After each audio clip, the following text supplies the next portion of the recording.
Hi, perhaps you recognize me. It's your favorite president. মার্কিন president Donald Trump পাল্টা শুল্ক আরোপের পর বিশ্বের বিভিন্ন দেশ নিজেদের মতো করে ব্যবস্থা নিচ্ছে। সর্বব্যাপক এই শুল্কের প্রভাব মোকাবিলায় সবাই কোমর বেঁধে নামে। অনেক দেশ আবার সবার আগে থেকেই ব্যবস্থা নিচ্ছেন, যে কারণে তাদের উপর শুল্কের খড়গ আর অতটা মারাত্মক হয়ে পড়েনি। Let's do it. I said fine.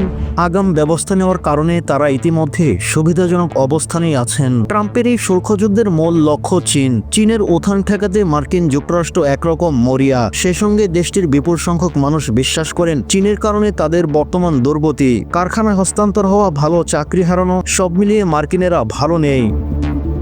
Trump সম্প্রতি জানান বিশ্বের সব দেশ এতদিন যুক্তরাষ্ট্রকে অর্থনৈতিকভাবে ছিঁড়ে খুঁড়ে খায়, এখন থেকে তার হতে দেওয়া হবে না বলে 2 এপ্রিল বিশ্বের প্রায় সব দেশের পণ্যে পাল্টা শুল্ক আরোপ করে দেন যুক্তরাষ্ট্রের স্বাধীনতা দিবস আখ্যা দিয়ে ট্রাম্প।